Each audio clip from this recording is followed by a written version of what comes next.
Hello, Cho. Let's see the question. Which of the following statement is or are correct about the satellites? Option A. A satellite can not move in a stable orbit in a plane passing through the Earth's center. Option B. Geostationary satellites are launched in the equatorial plane. Option C. We can use just one geostationary satellite for global communication around the globe. And option D. The speed of satellite increases with an increase in the radius of the orbit. So let's see the key concept of this question.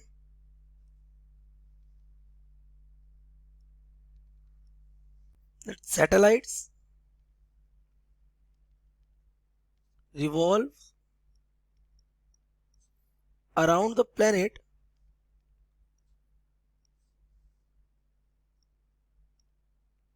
or we can say the earth due to the centripetal force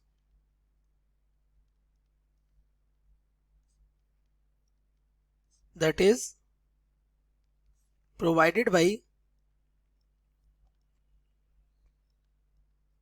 कौन provide करता है centripetal force the gravitational force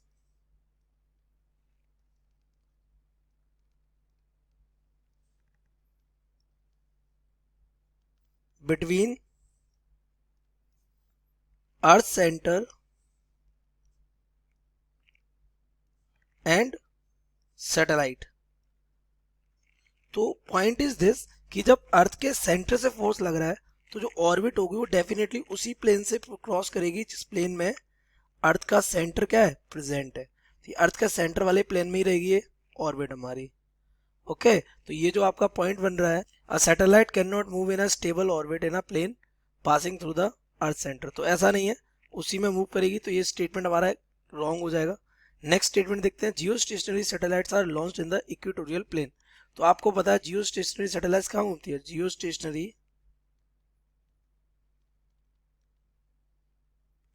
satellites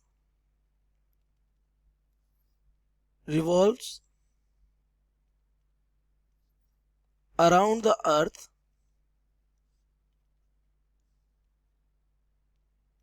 from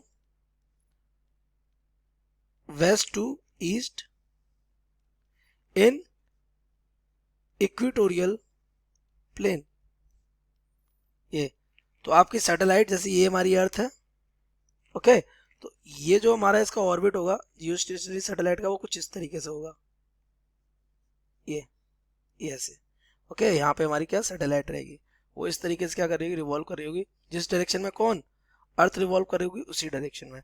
तो ये तो इसकी कौन से equatorial plane में ही होता है। तो हमारा जो ये दूसरा वाला स्टेटमेंट है क्या geostationary satellite are launched in the equatorial plane, it is correct. Third देखते हैं we can use just one geostationary satellite for global communication around the globe. ऐसा नहीं है, आप देखिए एक जियो स्टेशनरी सैटेलाइट सिर्फ इतना एरिया कवर कर सकती है, ये पोल्स का एरिया क्या कर जाएगा छूट जाएगा। So we need more than one geostationary satellite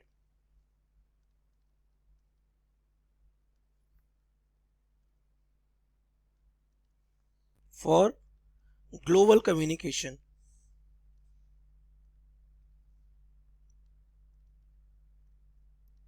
ये तो आपका जो ये तीसरा वाला स्टेटमेंट है ये भी कैसा है इनकरेक्ट हो जाएगा। The speed of satellite increases when with an increase in the radius of its orbit. तो देखिए स्पीड ऑफ सैटेलाइट, ओके तो speed of satellite in its orbit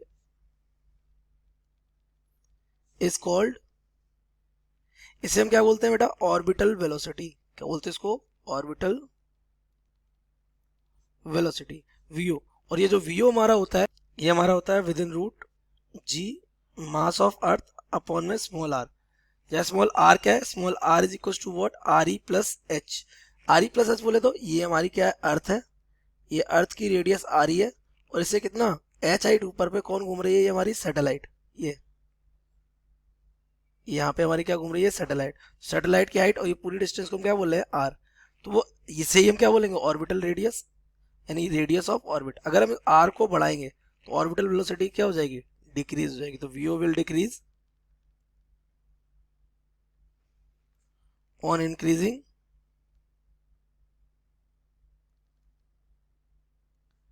are. Okay, तो हमारा ये जो डी वाला स्टेटमेंट है कि इंक्रीज करने पर इंक्रीज हो जाएगा, तो ये इनकरेक्ट हो। तो हमारा करेक्ट ऑप्शन सिर्फ कौन सा बन रहा है?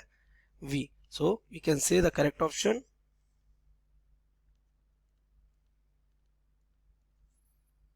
B. I hope you have understood it well. Best of luck.